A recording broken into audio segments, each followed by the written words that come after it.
Hi, everyone. I'm Alison Lebovitz, and I am thrilled to be doing a virtual interview today for our Chattanooga Jewish Film Series, the 16th annual film series in Chattanooga. It's unbelievable that we've been able to do it this long. And of course, huge shout out to our committee members, and especially Sanford Weiner, who has been really leading the charge on this Jewish film series for so long. And we owe him a debt of gratitude for bringing such rich content to our local community. So today I'm here with Neil Friedman. Now, you may not know the name offhand, but you certainly know his accomplishments. He is founder and president of Menemsha Films, and he possesses an incomparable amount of experience and talent. He has been everything from an entertainment lawyer to running a film company. He was an agent, and then he went off on his own. He started Menemsha Films, and now, as I believe it, it is the leading distributor of Jewish and Israeli films in the world. And it's also the only company that solely focuses on distributing Jewish and Israeli films worldwide. So we owe him a debt of gratitude. We have been working with him since the second year that our film series came into being in Chattanooga. From what I understand, he always gives us an incredible array of films. And not only through the film series, but in 2020, if you are familiar with something called HiFlix, this is also Neil's brainchild. And HiFlix is an international streaming platform. It is exactly what it sounds like. It's the Jewish version of Netflix. And right now it is billed as the #1 global platform for Jewish storytelling. So with all of that, Neil, thank you so much for having this conversation with us today. Thank you, Allison. It's great to be here.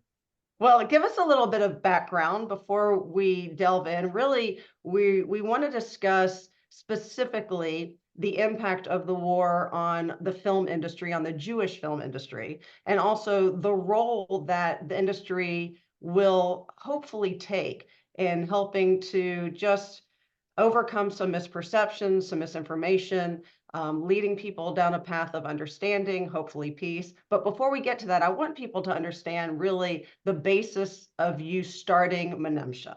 Tell us how that started and the goal of your organization even before the war started.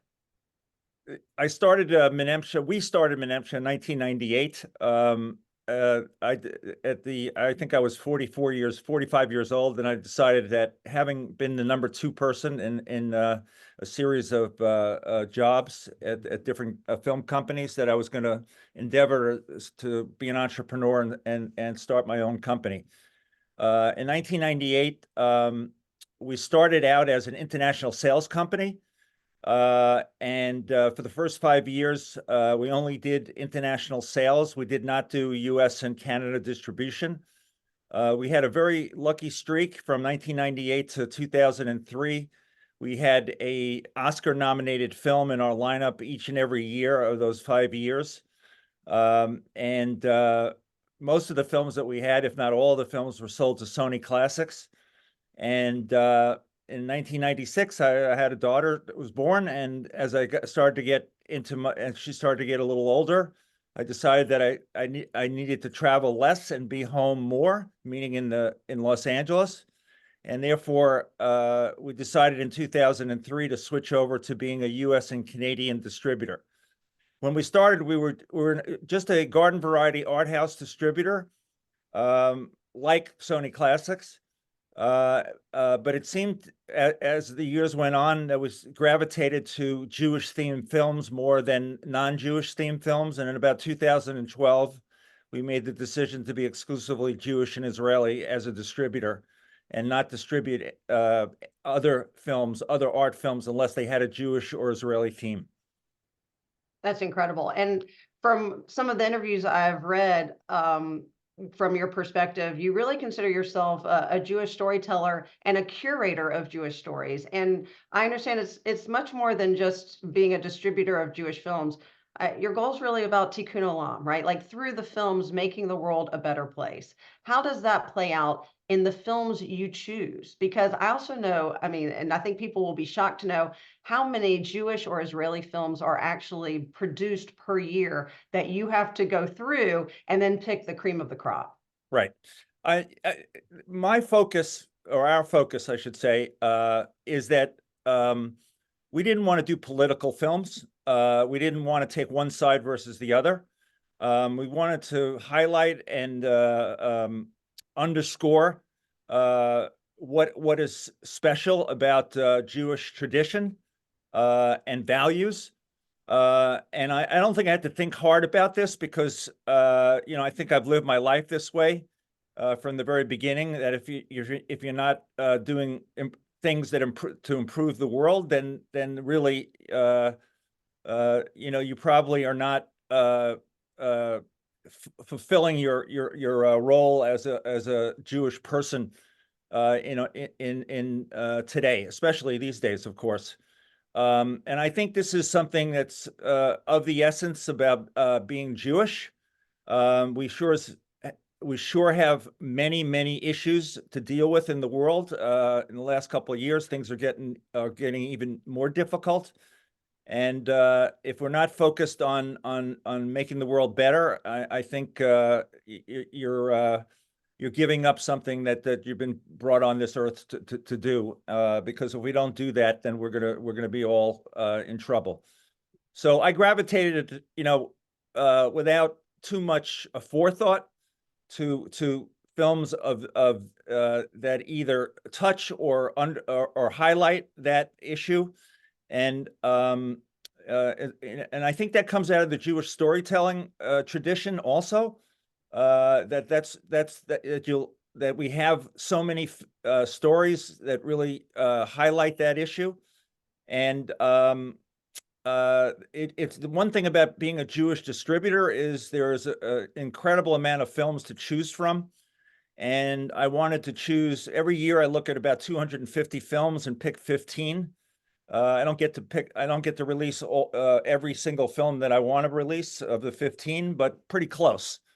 So what my job is really as a curator is to go out and what I think are the most important 15 films to acquire and to handle for distribution, obviously meeting Jewish film festivals, and to share that culture with each of the communities around North America. And it started out in 2003, Allison, with a film called Gloomy Sunday, that today is still to this day is our biggest success in the theaters. That was probably the biggest hit on the Jewish Film Festival circuit ever. I know Toronto Jewish played this film for 8 years in a row and brought it back and sold out every year. What is it about my background? I could talk about my background and why I gravitated to this area, but it's something that came natural, and something that I thought I was uniquely talented to do. That's why I switched over from being just a general art house distributor to being a Jewish themed and Israeli themed film distributor. I think I know the audience, but more importantly, I thought I had a better understanding of the themes of these films and what was important to share. And let's talk about the audience. When you think about distributing these films, I know primarily we're talking about in our context in Chattanooga, our annual Jewish film series. But when you talk about, going especially across North America or overseas, are you seeing that the audience is diverse, or do you think the audience is primarily Jewish? And if diverse, is that part of your strategy? It's diverse in certain areas. Atlanta Jewish Film Festival is a very large film festival, and it's the biggest film festival in Atlanta. They draw about a third non-Jewish audience.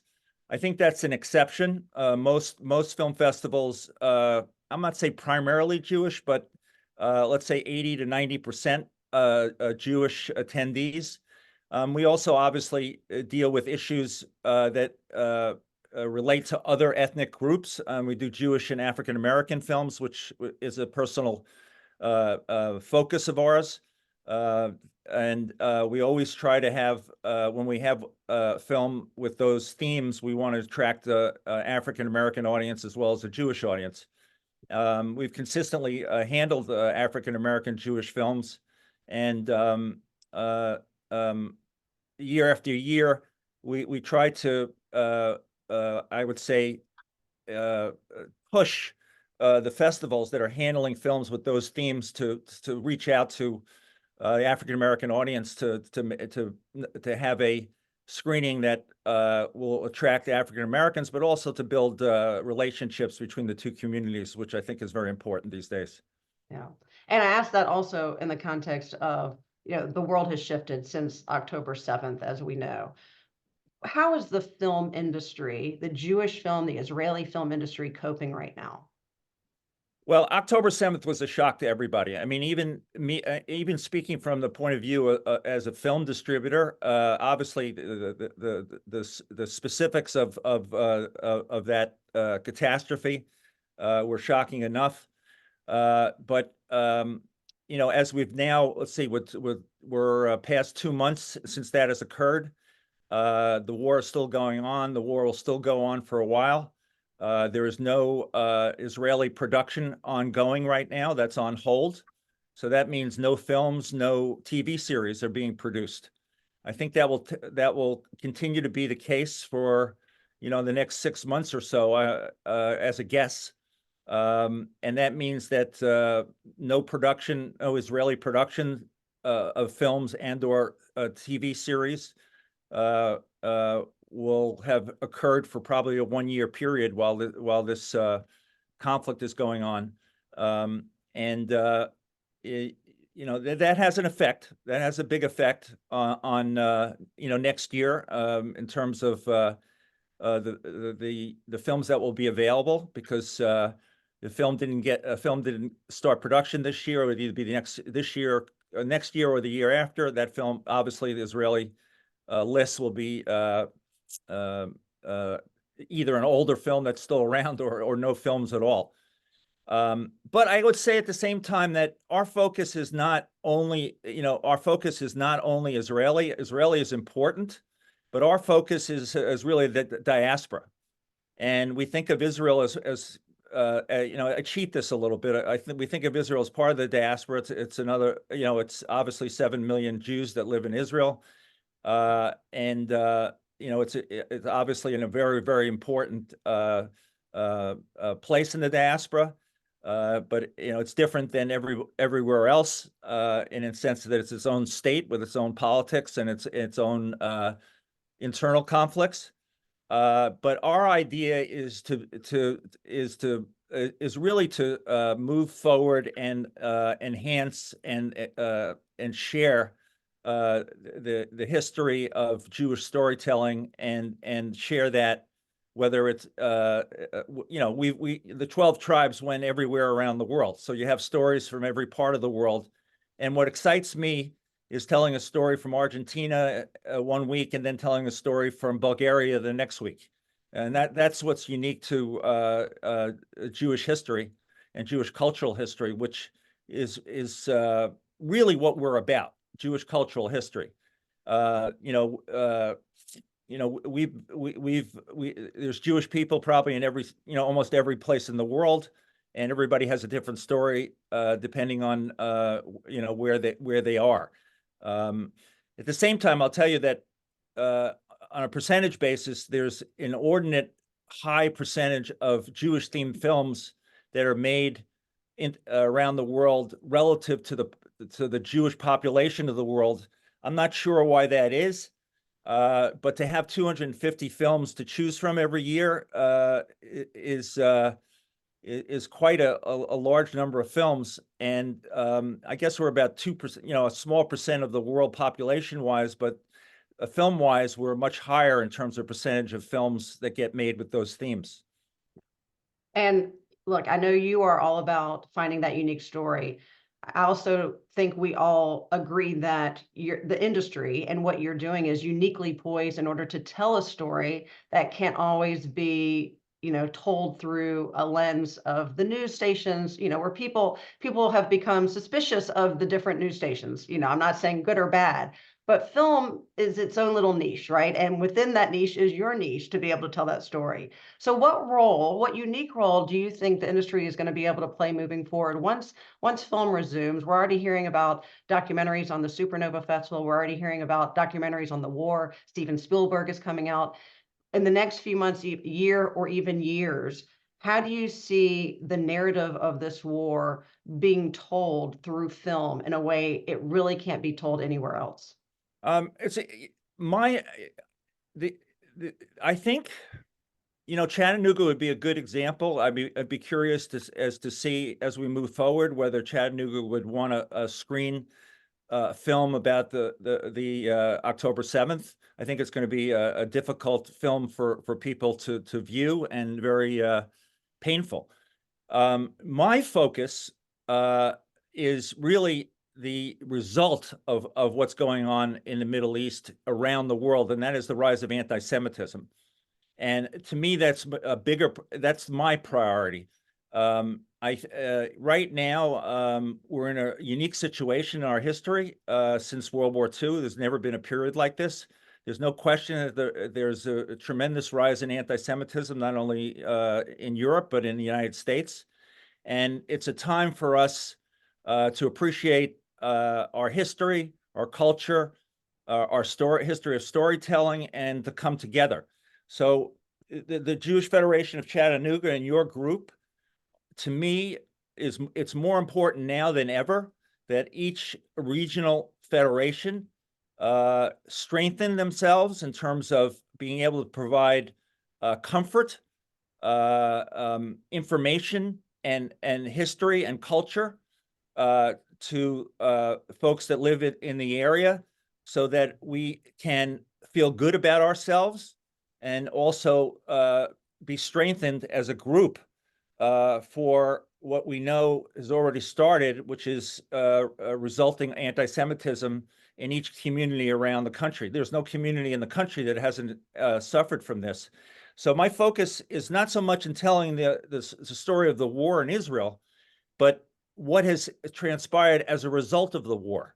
Okay, we read this all the time. Whether it's in Congress, where we have the three presidents of premier universities talking about anti-Semitism and protests on campus. To me, this is a bigger issue, and the only way that I can respond to this is really I think in two ways. One is, where films about the Shoah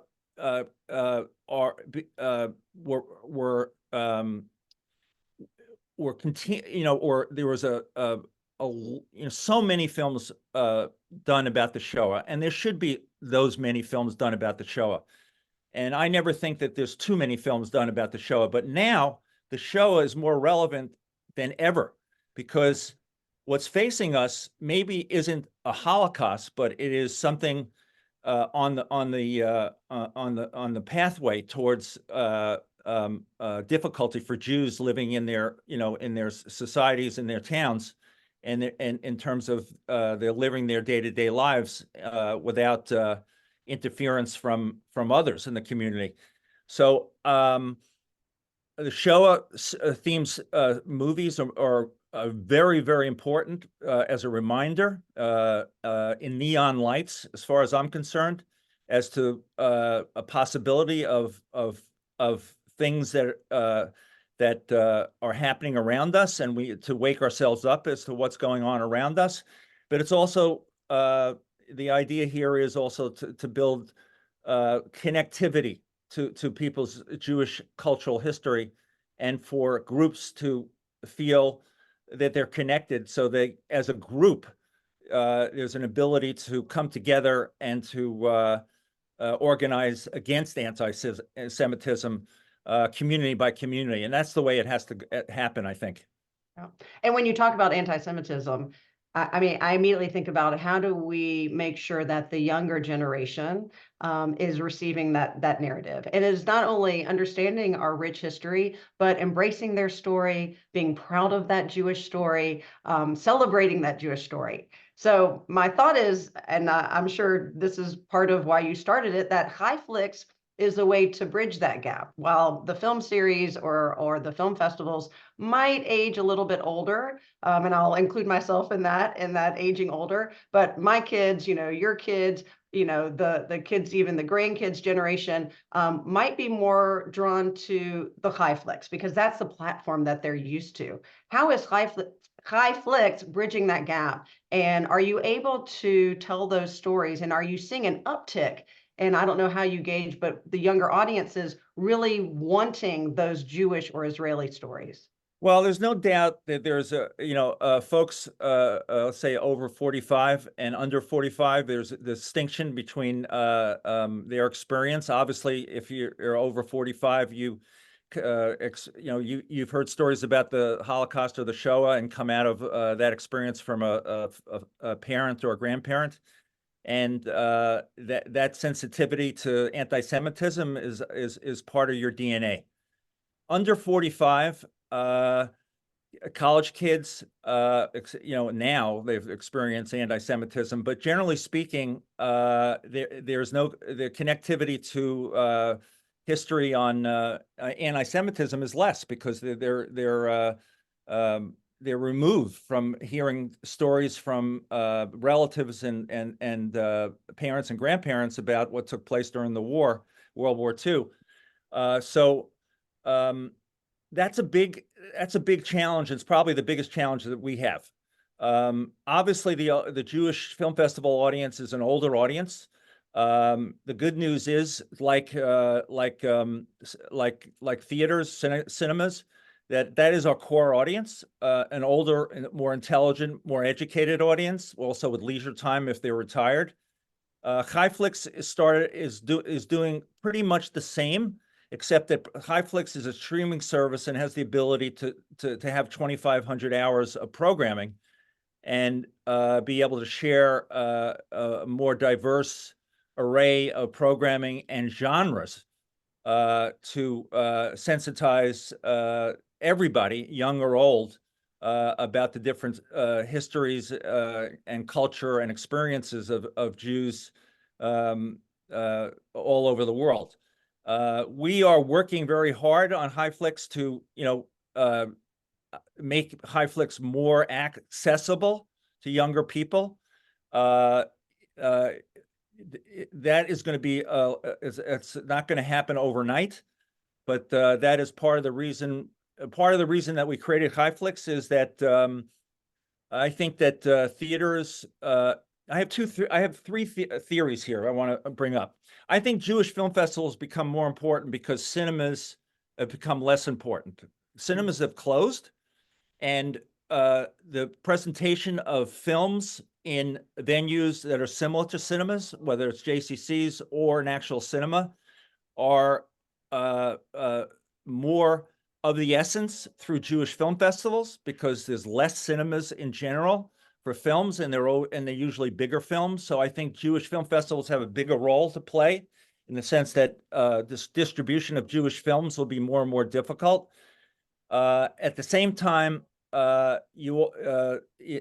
Jewish film festivals, have a show for 10 days or 2 weeks a year, show films, and hopefully also in the other weeks of the year.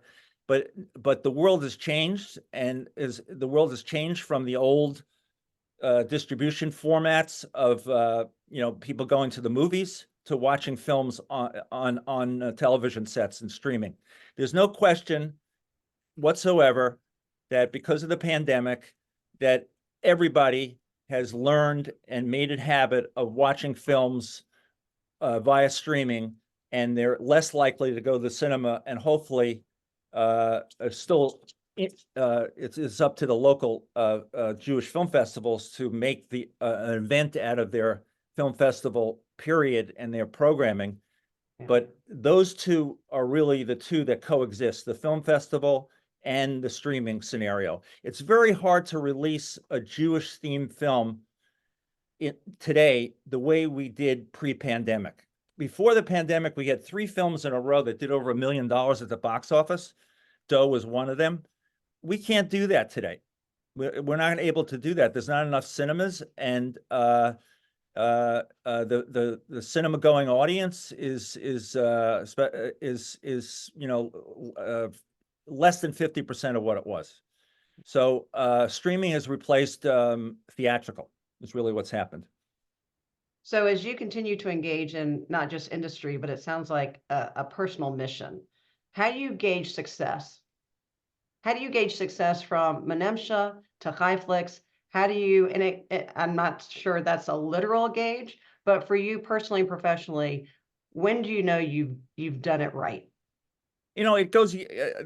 What the pleasure of this job is, like Sanford was on the screen before. I mean, Sanford and I have been working together, I don't know, I guess 15 years, because it was the second year of the 16 years. Those relationships have been built up over, that duration, that period. And you develop a shorthand, and we were lucky enough to have been this person where for the most part, people who are programming Jewish film festivals see Menemsha as the primary distributor of Jewish themed films. And we help to curate at the first level. In other words, someone like Sanford, Anne, Stephen, are going to go through all the films that are available to program for the film festival, but they're going to come to us first.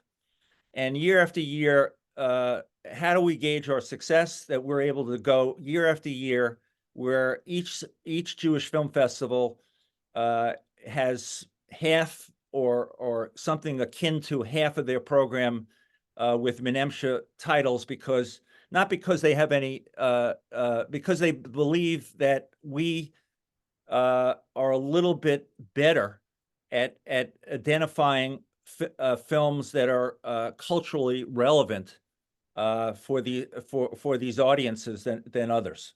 That's how we really judge it. I mean, it's really a personal fulfillment.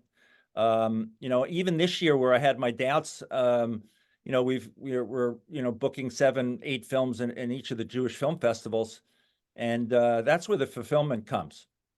Because the hardest part of my job is to pick those 15. And I don't know, in picking those 15, the only way I can get satisfaction is that the 165 Jewish film festivals primarily say to me, well, you did a good job in picking those 15. We like those films. And that's something that I have to prove every year. And that's a real challenge, because deciding among 250 films to pick 15 is a very difficult endeavor. Well, not to bring back an oldie but a goodie, but I think we're all giving you 2 thumbs up for your picks. And speaking of picks, I want to end on a high note, or a high note. I like to say Judaism has a balance of the oys and the joys. And as we discussed, we know there will be many documentaries and footage and films about the war starting soon and moving forward.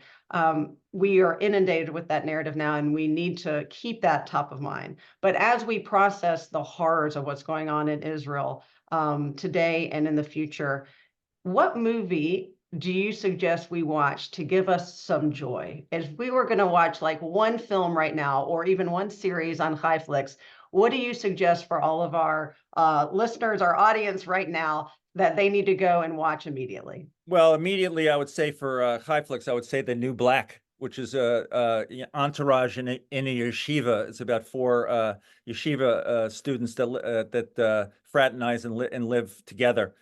And that's been the biggest hit we've had on Highflix. That was actually one of the first series that we acquired.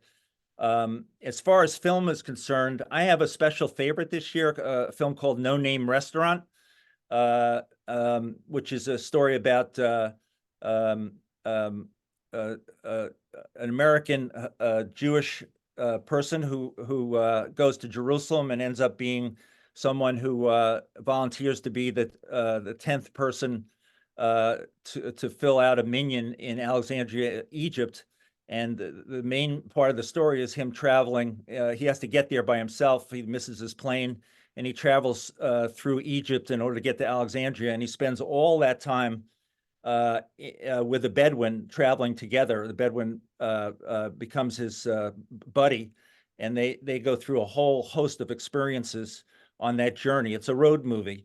I happened to watch Lawrence of Arabia this weekend for the 3rd or 4th time, and there's a great similarity between the spirit of those 2 individuals in No Name Restaurant and the spirit of Lawrence, and let's say Omar Sharif in Lawrence of Arabia, and I think it's a really special movie, and it's also a very funny movie. Well, wonderful. Thank you, Neil. Neil Friedman, founder and president of Menemsha Films, also founder of HiFlix. We just cannot show enough gratitude to you and your team for constantly bringing us the Jewish story from around the world and reminding us of how much we all have in common and what binds us as a people. Thank you so much for joining us. Appreciate it. Like to do it again. Absolutely. And to everyone in the Chattanooga Jewish community and beyond, special thanks to you for supporting our annual Jewish film series. Also, shout out to Ann Treadwell, to Stephen Black, and to Sanford Weiner, who you don't see, but they're behind the scenes making sure that this all went off without a hitch. We'll see you soon. Great.